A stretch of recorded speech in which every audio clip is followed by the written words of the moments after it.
Before we begin this podcast, please be advised that the following episode contains language that some listeners may find offensive and inappropriate. The opinions expressed by the host and guests are their own and do not reflect the views of the podcast producers. Listener discretion is advised. This man was someone that I really truly cared about, loved, and seen him as my father, seen him as my dad. Springfield and the surrounding area used to be known as the meth capital of the United States.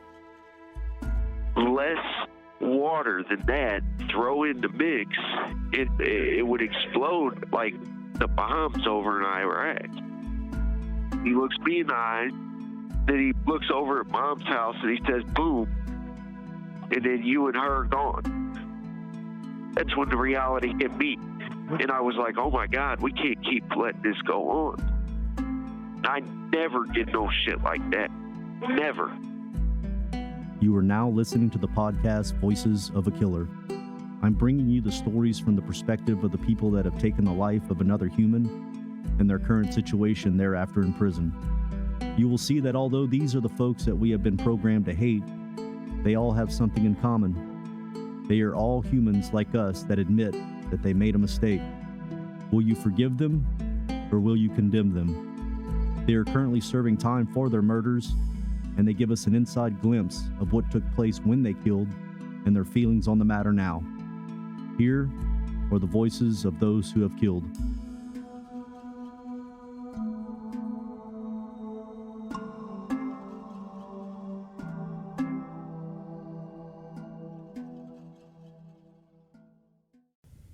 On this episode of Voices of a Killer, we meet William Benedict, a man whose life has been rocked by the intersection of meth and mental illness. This story takes us back to the 2010s, when a thriving meth scene in Missouri was curtailed by law enforcement. Around the same time as this crackdown, William found himself deeply implicated in an operation that seriously threatened the safety of his family. Today, William walks us through the events that followed that eventually culminated in his incarceration in a Missouri prison. We'll hear about the mental cost of an unstable childhood and the lasting impact of intergenerational mental health issues. We'll also learn about his complex dynamic with the victim of his crime, somebody who brought both stability and chaos into his family home. While personal and tragic, this episode also critically examines the flaws in media representation and sketches the landscape of small-scale meth production that still haunts the state of Missouri today. Throughout, we'll piece together the many factors that built up to the moment William pulled a fatal trigger and changed the trajectory of many lives. So sit back and listen closely as we turn back the clock 15 years to one fateful day on this episode of Voices of a Killer. Hello, this is a prepaid collect call from Billy. an offender at the Potosi Correctional Center. This call is from a correctional facility and may be monitored and recorded. You may start the conversation now. Is this William? Yep, it's William Benedict. So I just looked at your case. Kind of strange deal, man. How much of it is accurate? Well, okay, believe it or not, it was a small town, so there were a lot of people that wanted to write untrue statements. They wanted to say things that, I think just because more or less, just wanting to be a part of something. They like to even create more drama in small towns. Yeah, well, that's part of the reason I do this, because a lot of shit just out there is inaccurate. It doesn't mean everything is, and it doesn't mean you're some kind of innocent man, but we want accuracy. We want to know the truth. You know what I mean? So, William, where are you originally from? Okay, originally I was born and raised till I was 12 in St. Louis, Missouri. I lived in Ferguson. How was your childhood? How would you explain your childhood? It was a really good childhood. Most of the time, I was raised by a single mother, but she would have boyfriends off and on, so I had stepdads here and there. And, unfortunately, the one I'm in here, committing the murder against was a stepfather of mine. Yeah. So did you saw abuse from your mom's boyfriends or stepdad? Well, yeah, I mean, thankfully, most of them weren't physically abusive, but they definitely knew how to be mentally abusive. Right. And she had a multiple personality disorder, Yeah. and she was also codependent. So she, her having a boyfriend in her life, she felt like she had to, or in her mind, it made her feel better feeling like someone was there that she could always rely on, whether she could or couldn't. Yeah. Do you still have a relationship with your mom? Yes, she passed a few years ago, though. Unfortunately, she had a heart attack, and yeah, that devastated me because a big part of why I'm in here was protecting her also. And unfortunately, I was hoping to be able to be out there and take care of her before she passed. She passed actually at a young age, so she was 55. Whenever you were, like an adolescent and stuff, did you start getting into drugs and drinking and stuff? A little bit, yeah, growing up, but like especially growing up in the city like that in Ferguson, the first thing I did, believe it or not, at a young age, I was 7, and I first smoked marijuana. 10 miles north of downtown St. Louis lies the suburb of Ferguson. Today, the town is best known for a string of riots in 2014 that tore Ferguson upside down after the fatal shooting of 18-year-old Michael Brown by police. But before this period of unrest, the Ferguson William knew was a town undergoing change. In the 2010s, it was a former middle-class town that was crumbling into urban decay, plagued by drug use, unemployment, and crime. Here, against this backdrop, William lived with the central figure in his life, his single mom. Growing up, William lacked a consistent father figure, and instead, he faced a revolving door of his mother's on and off boyfriends. Transient and manipulative, these figures swept into his household only to vanish again quickly. Such unstable family dynamics can be tough for a young kid to grow up in, leading to long-lasting psychological effects. In fatherless homes, children typically suffer from a fear of abandonment and trust issues, along with mental health struggles like depression. This was true for William too, as his upbringing manifested in his own psychological hardship. So, William, your case, this whole thing is kind of surrounding you attempting suicide, and I'm not ready to get into that quite yet, but my question about that is, do you suffer from mental illness? Off and on, yes, ever since I was younger. And I think part way that was kind of somewhat a hereditary thing. Yeah. Because there's mental issues on my mother and my father's side. How about suicide on their side? Yeah, off and on. Yeah, my mother, she also, as I was growing up, she did try to commit suicide a couple times. How would she attempt that? The one time she laid in the road, I guess, hoping to get hit by a big truck. Mm-hmm. Watching that, somebody that, you know that she cares about you, you care about her, and it's, a bond between a mother and a son are pretty deep. What's that to witness that, your mother wanting to leave this world and leave you behind like that?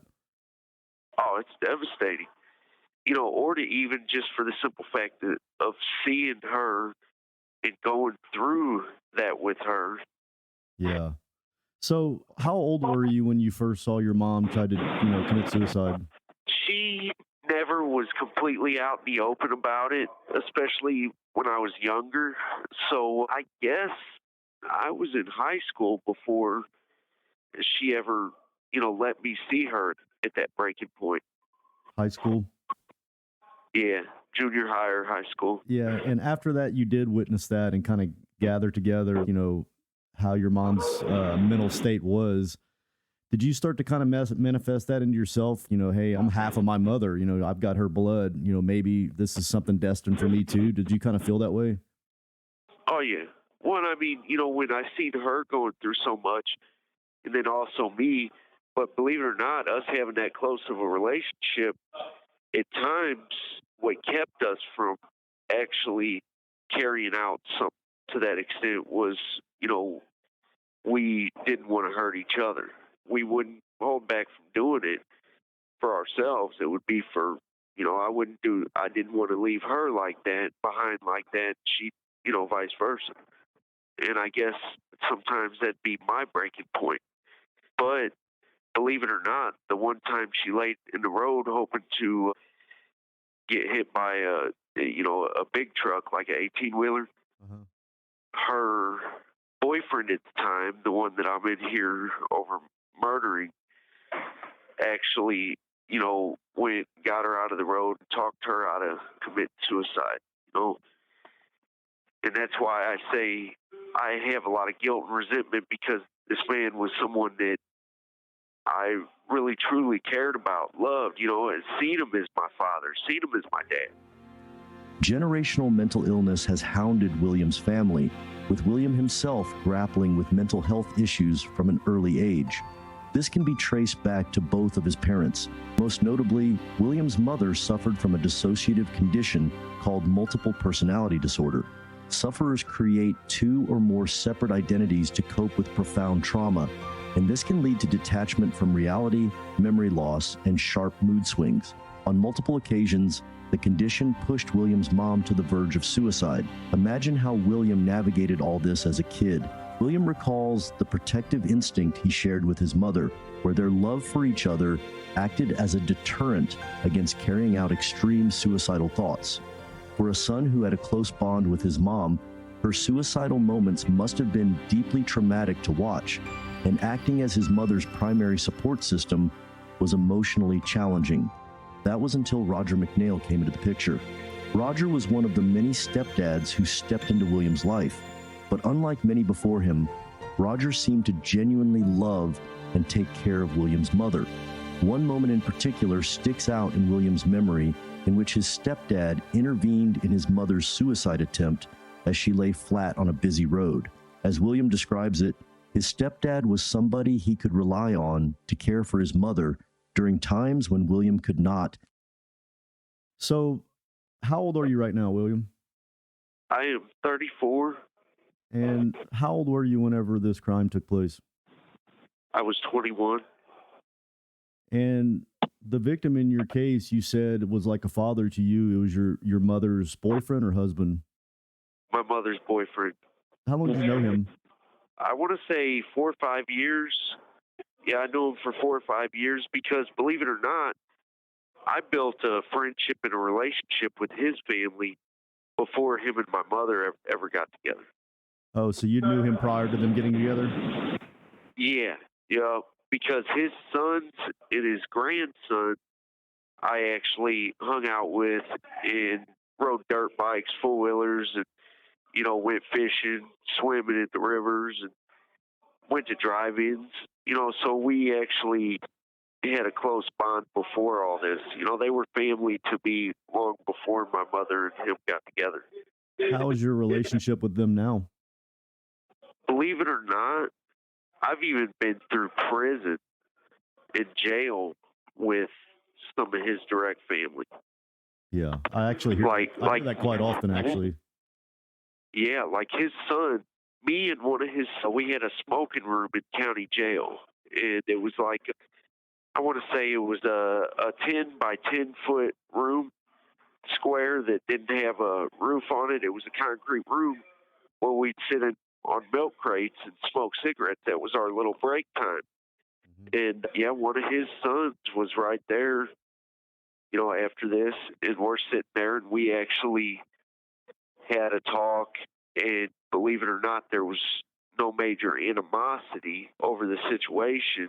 More so, there was just us sitting there talking, and the guilt that I felt, I was pouring out to him, in the fact that, because I had a mental breakdown 2 days before I caught this murder. They had cut me loose out of a mental institution because I was dealing with a lot of stress, and just everything had built up so much. Well, what a fast forward.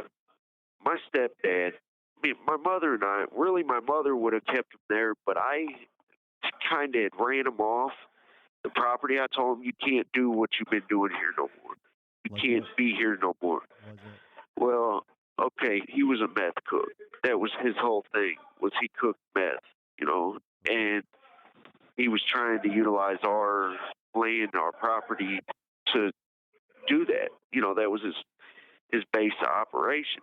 He was trying to, and I put my foot down. I was like, no, you take that somewhere else. I know, I understand that's what you do, but you gotta, no, because, you're putting us in danger that you could get everything we've ever worked for and owned took from us.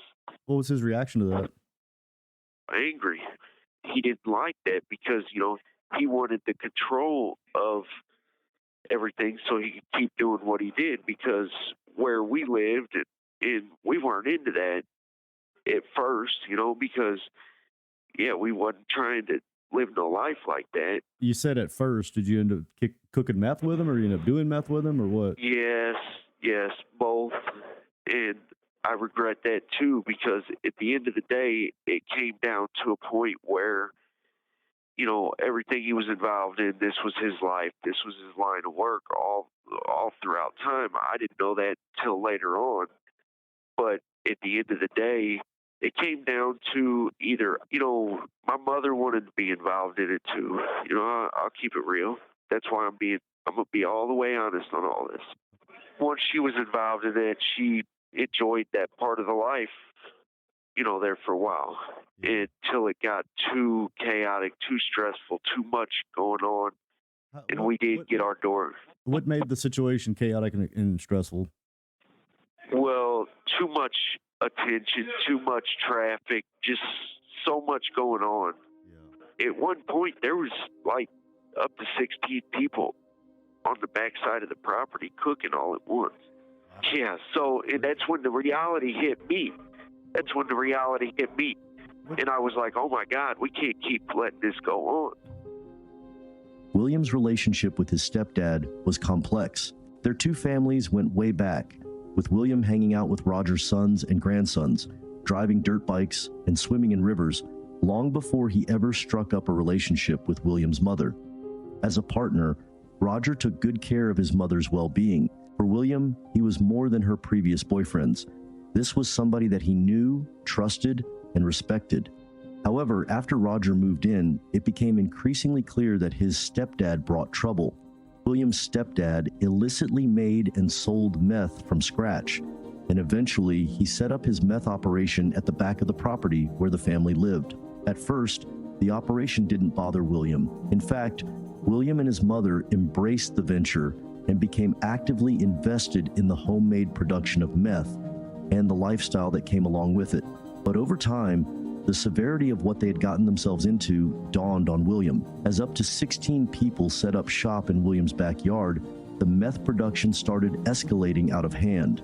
No longer was this a casual makeshift affair, but a full-scale procedure with plenty of traffic in and out of the yard, carrying a higher risk of detection. William realized that he and his mother had implicated themselves in a highly dangerous situation that could jeopardize everything they had. At this point, he reached the conclusion that enough was enough. Give me an idea what that looks like, 16 people cooking meth. I mean, is it the shake and bake? Is it the Yeah, it was a shake and bake. What town was this in? It's actually Centerville, Missouri, but I graduated out of Bunker High School. Yeah. What year was this? Okay, I got locked up, I think, 2011. I want to say this was like 2009 or 2010. We'll say 2010. Is this before the Missouri state laws like kind of changed everything where you couldn't get acetaminophen and all that, one of the main ingredients for meth?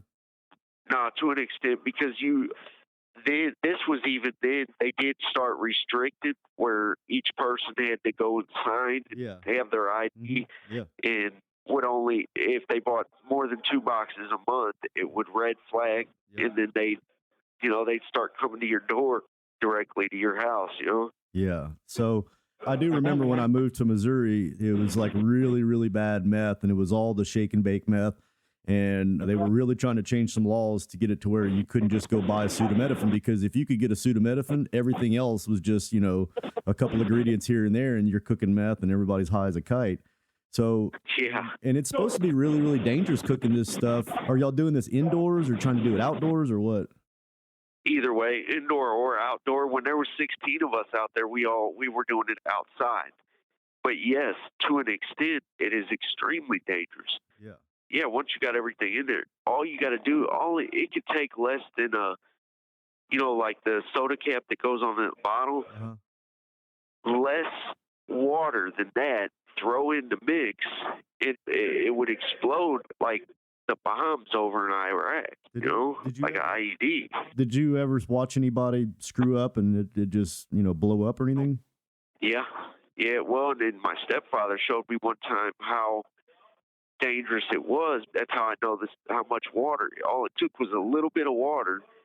He's okay. Watch this, and he poured just a tad bit. It could have been more or less. It didn't even take a full soda cap full.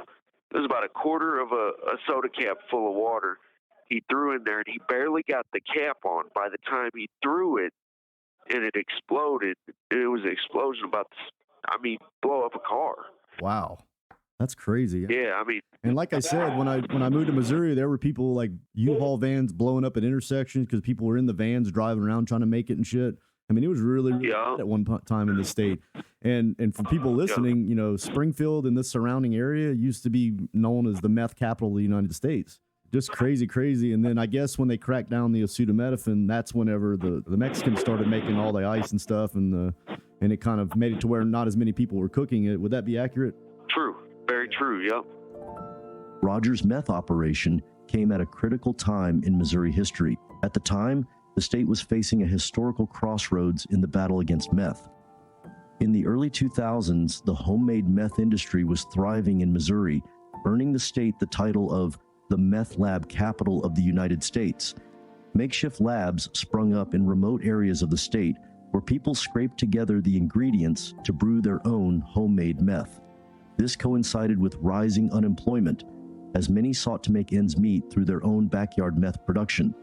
Yet, 2005 saw a state crackdown on meth production. One of the main ingredients in meth is pseudoephedrine, a chemical that is conveniently found in nasal decongestants. To combat this, a law was passed that put limits on how much of the drug could be purchased, mandating ID checks and placing decongestants behind the pharmacy counter. This put the brakes on the makeshift labs operating around the state, and lab seizures shrunk dramatically. But although producing meth dropped, meth use did not. Mexican drug cartels seized the gap in the market and stepped in to supply stronger doses of meth through their existing distribution channels. Another solution to the crackdown was the emergence of shake and bake methods of meth production. This quicker method involved mixing meth in 2-liter soda bottles, making it portable and easier to evade law enforcement. However, this method was incredibly dangerous, as one simple error could cause an explosion, leading to serious burns, chemical poisoning, or death. Given the context of the time, William's stepdad was playing with fire by setting up his meth operation. At the height of the state crackdown, in a suburban area, he was putting the family at great risk of detection, and William knew it had to stop. How would his stepdad take the news? After the break, we'll hear about the confrontation that took place. Yeah, and did you basically put your foot down and be like, this is all done now? Yeah, finally I did that. That's when the reality, the full extent of what was going on hit me. So whenever you approached him and you're like, this is it, we're not doing this anymore, tell me about his reaction again. And did you approach him or did the whole group or your mom or what? Well, I approached him, me and him, by ourselves. Okay. And I said, no, we can't. This was after, because I was a part of this too. I'm keeping it real. Once he opened us up into that world, I decided, okay, this is my mother's boyfriend. This is me and him had a bond by then. We worked on vehicles together, ATVs, dirt bikes. We built things together. We all worked together and built up our property, the houses, the sheds. We did everything together, created a home. Yeah. But then after we were comfortable, that's when everything started happening. Yeah. And then the reality of it was there was 16 in the back right behind the houses, you know, there was 16 of us doing this, and it was like, that's when the reality hit me. Oh my gosh. And this is already after, you know, I was in high school when the DEA and the whole sheriff's department kicked in our door and tore up our property. See, I had my own trailer. It was a 16 by 60 mobile home with 2 bedroom, 2 full bathroom. I owned it myself on my mother's property. It was 30 feet away from her house. And from the time I was 15 to 21, I owned that. It was in my name and everything because I worked on a farm to be able to save up. And that was, you know, one of the things that I earned by working on that farm. Did anybody get prosecuted when the sheriffs came? No, because actually after that, it wound up being illegal search and seizure. There were a lot of discrepancies due to the search warrant and everything. Wow. Did they find meth making? Well, I mean, no, believe it or not, no, because this was a little before all that. Yeah, it was a little before all that they kicked in our door before everything really got going on, you know, him opening us up to that world. What did they find? But they found marijuana pipes, you know, and bongs. I had a dirt bike in the kitchen of my trailer, took apart, the motor disassembled and everything on the dining room table because I was rebuilding the engine and everything. Mm-hmm. And it was legal. Everything we had was legal because we legally earned it. You know, we buy, sell, and trade vehicles, four-wheelers, dirt bikes, you know, all that. So, but they swore everything was stolen or it was bought with drug money, and it wasn't. You know, we earned everything legitimately. Yeah. So that's what they were tripping on. And when they figured out everything was legal, we even had land deeds, titles for every shed, every house, every vehicle on the property. Everything was legit. They realized, oh crap, okay, and this was before everything amped up though. Yeah. But yeah, when there was 16 back behind the house doing this is when the reality hit me. Oh my gosh. By this time I'm already graduated high school. So I realized, well, this can't happen no more. Okay. His reaction was he gave me a serious, direct look, like, okay, like he wasn't ready to go for that. He wasn't on board. No, he wasn't on board with leaving, you know, because he already felt this is his, you know, this property and everything is. He set up shop, you know, it's his too, you know. And I also had a car accident back in '08, and he was the one driving it. I almost died in it. It was him, me, and my mom in the vehicle. We lost our brakes going down the hill and hit a tree. And, you know, I got a plate, 8 bolts in my right femur, the whole length of my femur because of the car accident. And to an extent, I worried at first that it might have been a purposely thing to try and get me out of the way. You know, maybe that was a little bit of paranoia. But also, this makes me feel bad, too, to this day, because the jaws of life, the fire truck, the police, all them, they couldn't get me out of that vehicle. They had already had him arrested for being the driver with no insurance and everything. So they let him out of the back of the cop car because the tow truck he had the chain hoist, and he directly helped get me out of that vehicle. The fire truck and the jaws of life and everything wouldn't have been able to do that without him. So he literally saved my life there. And that, you know, really redeemed him at the time. This was before I decided to put foot down and decided, you know, hey, you can't do this on our land no more. Ultimately, he gave you the look like this is not going to happen. Did a fight ensue, argument, or what? A little bit of an argument, but more or less, it was a serious look like, no, that ain't happening. I ain't playing that. More or less, you know, and then he said it was him and my mom's decision whether he leaves or not, too, you know? So when I was helping him load the last of his stuff in his vehicle to get him off the property, that's when he had a pistol in his hand. It was a double-barreled .22 over and under, and he's explaining, all I got to do is pull the hammer back, boom, and he looks me in the eye. Then he looks over at Mom's house, and he says, boom, and then you and her are gone.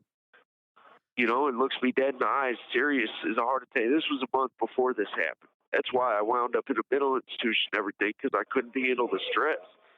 I didn't know. So it was What building to up do, where huh? you thought that one day he was going to come get you and shoot you. Absolutely. And sounds like you were, and you did ended up being able to get him off the property, though. You said you were helping him load stuff, so you actually did succeed Yeah. on stopping him.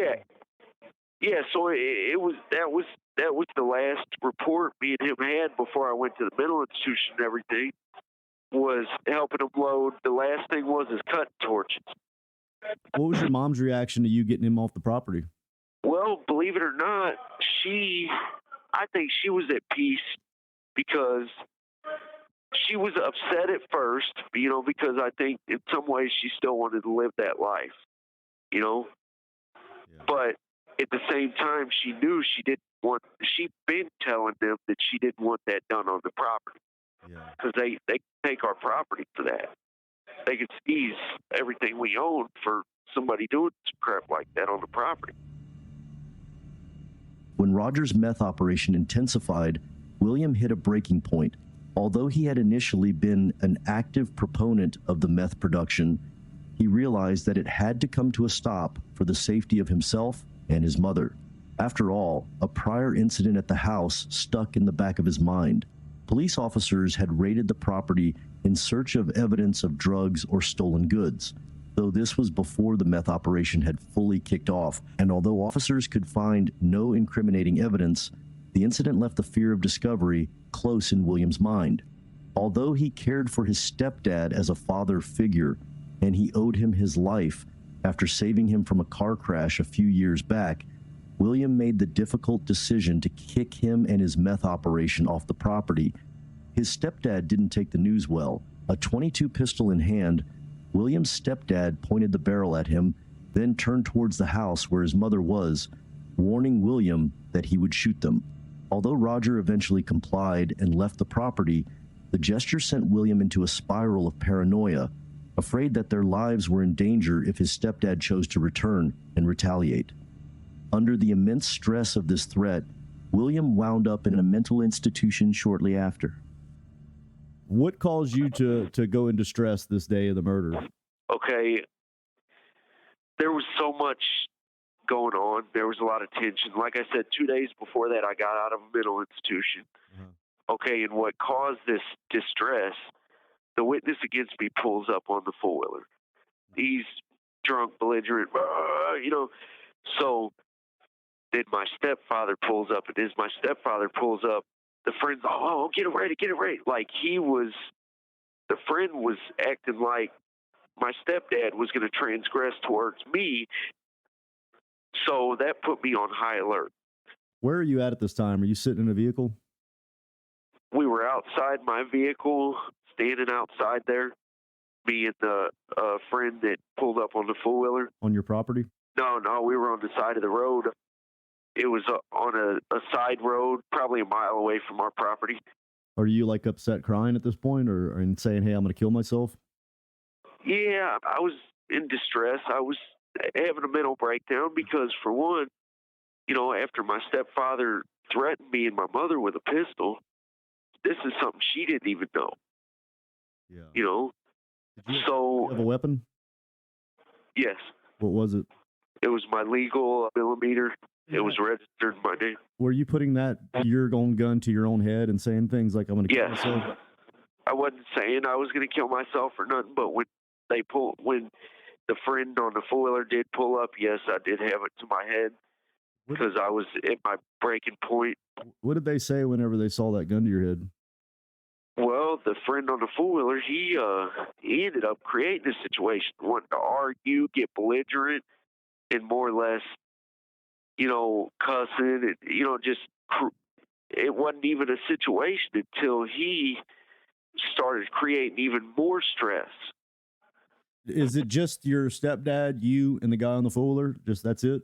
Well, at that point, it was just me and when I had the gun to my head, it was just me and the friend on the four-wheeler. When he pulled up, I had the gun to my head. I was sitting on the hood of my car. And so he goes belligerent. How long after that does your stepdad pull up? Maybe 5 minutes later, he pulls up. Does he see you with the gun to your head? No, I don't believe he seen me with the gun in my head. It was mainly the friend on the four-wheeler. So you'd already took the gun down from your head at that time? Yeah, yeah. What did your stepdad say whenever he pulled up? He wasn't even talking to me. He started talking to the friend on the four-wheeler. About what? I don't know because, well, for one, I got a hearing problems. You know, my hearing is bad. Yeah. And, you know, and I was a little distance away. I was about 10 feet away from my stepdad's vehicle. So the friend walks over and they're talking. Well, I see my friend start emptying his pockets, put his cigarettes on the hood of the car, on my stepdad's car and all that. What? And this is after, I don't know. And this after my friend said, "Oh, get it ready, get it ready." Like I needed to have my gun ready in case something happened. Is it the guy on the four-wheeler or the guy that emptied his pockets? The guy on the four-wheeler, same guy. He's the one that emptied his pockets while he's talking to my stepdad. And you felt like that was get ready, like somebody's going to do something, you better defend yourself? Yes. Okay. Yes. What happened after that? Okay, what happened after that was all I could hear is mumbling between them two, like they were talking. My friend, he was right there at the driver's door, my stepdad's vehicle. It was a vehicle he borrowed from somebody or something. Anyway, so next thing I know is, you know, I hear a little quick talking. The talking go like a little quicker, okay? And I see my stepfather, his left arm jerk up real quick. He's sitting in the driver's seat, and I seen it jerk up real quick. You know, and I was afraid he had that pistol in his hand.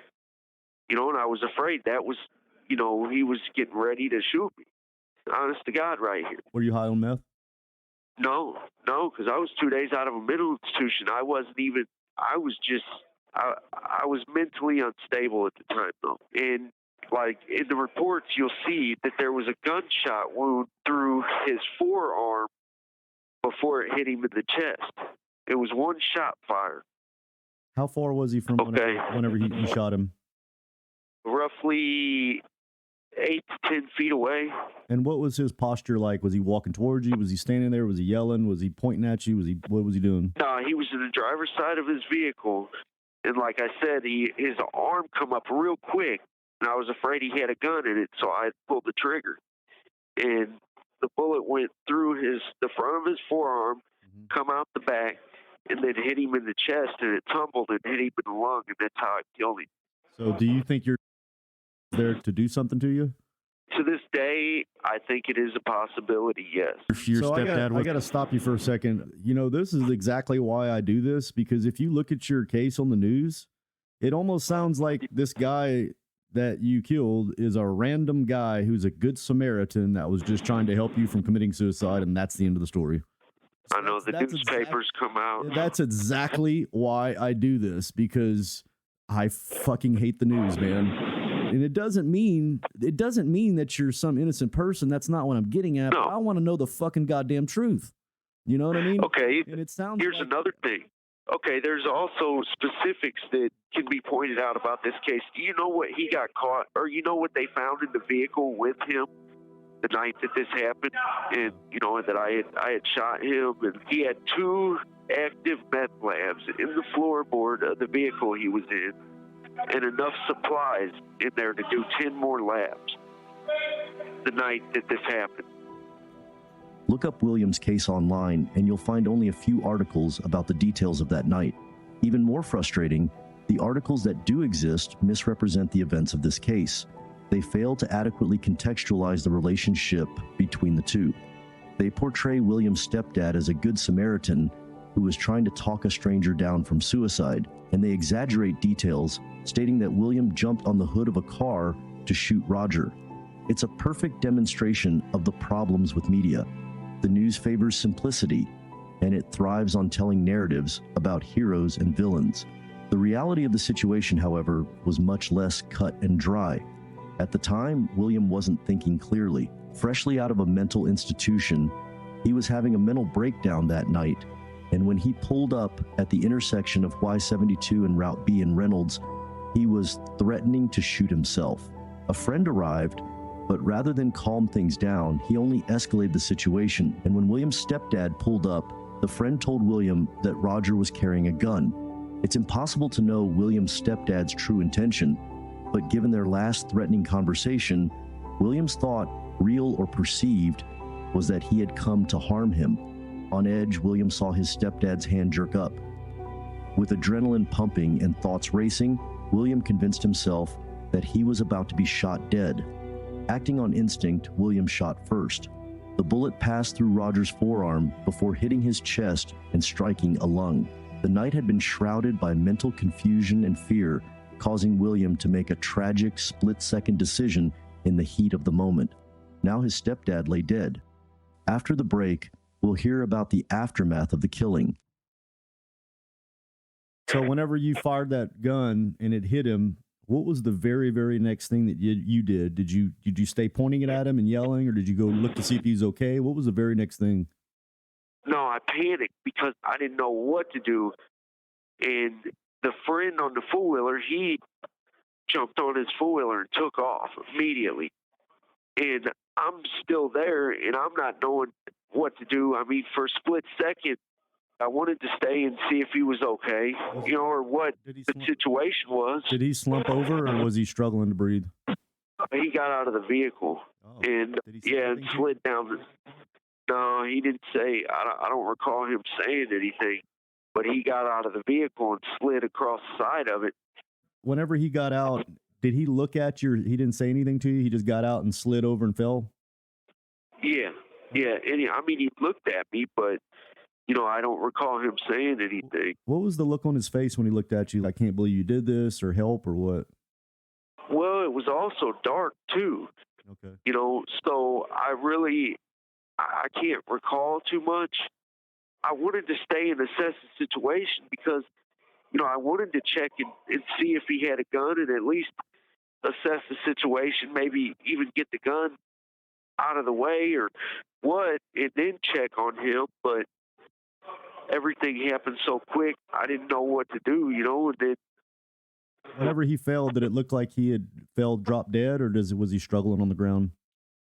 No, it didn't look like he died. It dropped dead initially. He just, from my understanding, I think when he got out of the vehicle, he slid, and from then on, I'm not sure because I'm still trying to assess the situation. But, when it comes down to fight or flight, I didn't know if he still had the gun or if he had a gun, because I swore he had a gun. The way his arm come up, that's the only reason I pulled the trigger.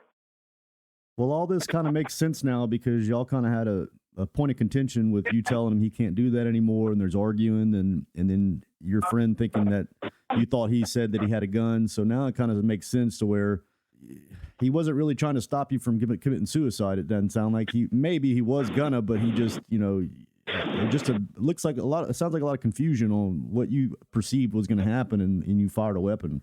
You know what I mean? Yeah, there was. How long did you stick around after he fell over? Not long at all, because, like I said, I didn't know if he still had a gun or what the situation was. Where'd you go? I just went driving. I took off driving and just not knowing what to do, Where'd you drive to? Well, I started off, I ended up going down a side road, like a gravel road. And then after that, I came back around to I backtracked, and by that time I seen an ambulance coming. So I went ahead and kept driving.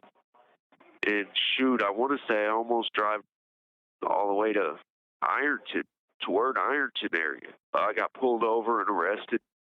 Do they have guns drawn and everything? Yeah, they had their guns drawn and all that. Did he pass away pretty quickly, or they say he was dead? Yeah, he passed away pretty quick. What was your mom's reaction to you killing her boyfriend? Oh, she snapped. Yeah, she was upset at first. Because I didn't fully explain to her his threat towards us. So did they ever find a gun on him? No. Now there was a lot of bullets to every caliber gun in his vehicle with him and everything, but they never did find a gun. Yeah. Whenever you got arrested, did you tell the authorities basically everything you told me? No, I never even brought it out in trial, or I didn't go to trial. I pled guilty. but I never brought any of that out because I didn't want to tarnish my stepdad, or blemish anybody's character. I felt I'd done too much damage already because I hurt a lot of people. We had his family, my family. The ripple effect was just unbelievable. Yeah, he was even a grandpa. He was a dad. He was my stepdad, my mom's boyfriend. Me and him both have a lot of people that care about us. On the night of the murder, William left his stepdad slumped over and bleeding on the ground next to his car. Though still alive when William sped off, Roger succumbed to the bullet wound and died shortly after. Within minutes, William found himself driving up towards Ironton, only to be caught by a police blockade and taken into custody. To William's credit, he has always remained honest about his guilt, choosing to plead guilty and not take the crime to trial. At his sentencing in 2012, William received a 25-year prison sentence with the possibility of parole.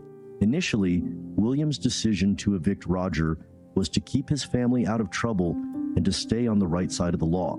It's a tragic irony then that this very incident sparked events that landed William behind bars, the unforeseen circumstances of his actions. Whenever you got your sentence and you went to prison, how's that been for you since being in prison?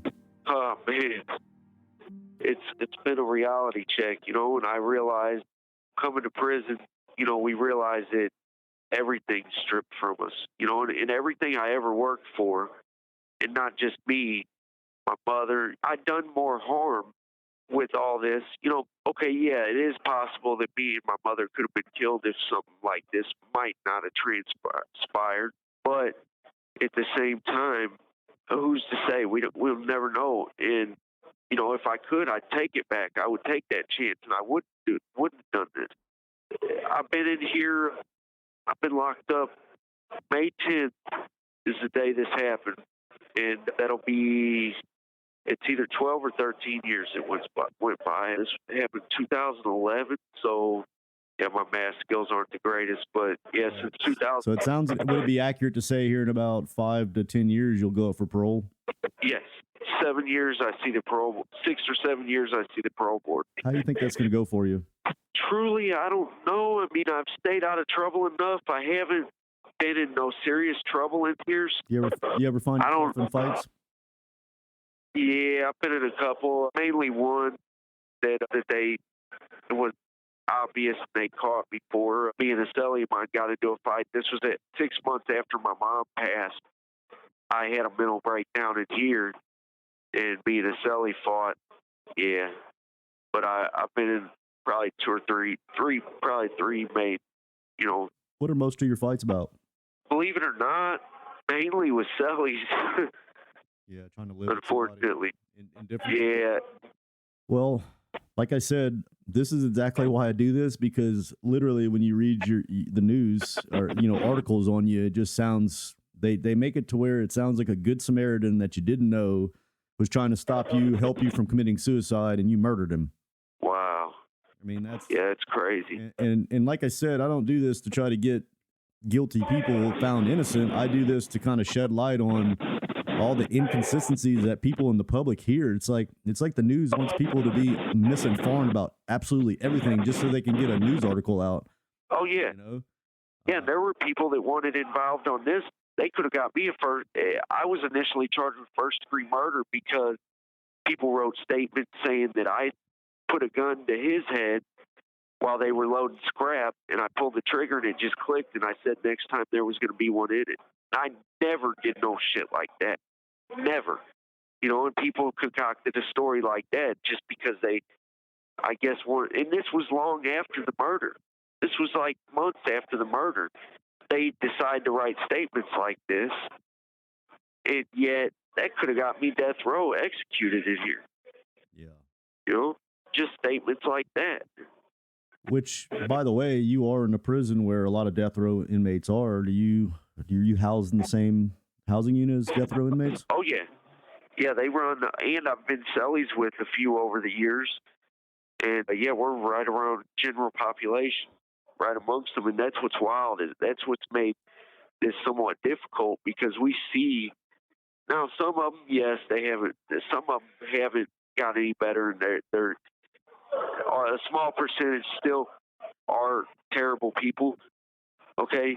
But there's a good percentage of that really show change, and they've made strides compared to whatever crime they did. I've been here going on 11 years with these guys. I've seen probably 20 of them executed or more since I've been here, and got to see the change in them, got to know them personally. Do you think they should have been executed? A good percentage of them, I'd say 50% of them. No, sir. No. Why is that? Because, I mean, at the end of the day, what does that do? You know, I mean, yeah, they're okay. Yeah, they might have killed somebody or done something brutal, but at the same time, okay, when the crime is fresh in their mind, okay, this person just killed somebody. Okay, do you think it's not right to sit that person on death row for 20, 25 years where they've had the full opportunity to change and become a better person? If they're going to execute somebody, I think they should do it when the crime's still fresh in their mind. They know what they did wrong, which they still know, but I don't know. It just, I got a lot of opinions on that. Sure. Well, it is a big point of contention in our country. The thing is we all have to say, well, what if that was my loved one? And usually the answer is kill that motherfucker. You know what I mean? But true. Also, like street justice.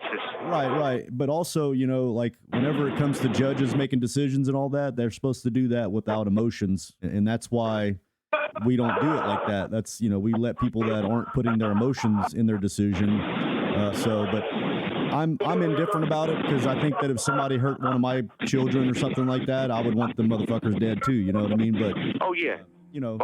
So it's just the way it is. Prison has been a reality check for William. Behind bars, he's been stripped of the life he built and worked hard for, and he's lost valuable moments with his mother, who passed away a few years ago. It's interesting that William's life has been marked by more than one brush with death. In high school, he watched his mom attempt suicide on a major road. As a kid, he survived a near-death experience in a car crash, and now he's found himself in a housing setup where he regularly interacts with death row inmates. This has given William a unique vantage point from which to reflect on the complex issue of the death penalty. His opinions are clear. He thinks it's unethical and inhumane for a person to face long periods on death row, and he attests to the fact that inmates can transform positively and become better people during their prison terms. Prison has also given William plenty of time to dwell on his own guilt and regret for taking Roger's life. In our conversation, he recognizes the pain his actions have caused, and he seems genuinely remorseful for the lives of the family members that have been unnecessarily hurt by the shooting. During his childhood, William knew Roger's family very well, begging the question, has he found any opportunities to reconcile with them today? I know that you said that you'd ran into one of his family members in jail. Did anything happen in the courtroom, or did you get hate mail or anything like that? No. I mean, in the motion of discovery, they felt that I should have got, the rest of my life in prison. And in some ways, yeah, I feel so bad that I feel that maybe this 25 years I got isn't enough, because I took someone's grandpa, someone's boyfriend, someone's son away from him, and he had a lot of times where he was a good man, Yeah. I loved and respected him. I have so much guilt, like especially one of my victim's sons that I became real close to. I honestly, if I seen him out on the street, I would throw him my personal gun and put my hands up and let him decide what he deemed fit, because I would give him that decision in his hand, because I feel so bad, and the guilt eats me. Honestly, I don't think he would, but I would give him that option and fully be okay with whatever decision he made. I've had my brother, I had an adopted brother out there. They've met up with. What's wild is there isn't a whole lot of animosity. It's like they have forgiveness in their heart. Well, it just sounds like a mixture of drugs and mental illness and wrong decisions and split decisions with wrong ones. Just all of it culminating to something really bad happening, which is somebody dying. Well, William, it's been an experience talking to you. I'm glad I got all the information, and maybe now people can listen to this and see that the news really does suck. So, at the end of the day, you still took someone's life, but just not under the circumstances that we thought by reading the articles. Again, I appreciate you allowing me to interview you, and if you ever need anything, man, just give me a call, okay? Okay, I appreciate you big time. And, because I got nothing to hide. I'd rather the truth be out there so there's closure too, Before I let you go, what would you say to anybody listening that has struggles with mental illness? Oh, don't be afraid to ask for help, and really it's, the people that care about you or know you best probably can help more than anybody else, I appreciate you, okay? I appreciate you too, big time. Okay, man. Take it easy. Yep, you too. Bye-bye. Bye-bye. The caller has hung up.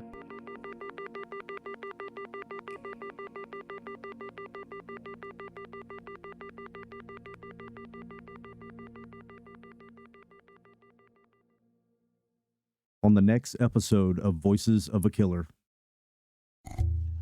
As far as your story goes, you were literally an innocent man that just didn't tell. Apparently they were having meetings on killing this guy, and all of them knew about what was fixing to happen. You're talking about a military trained man here.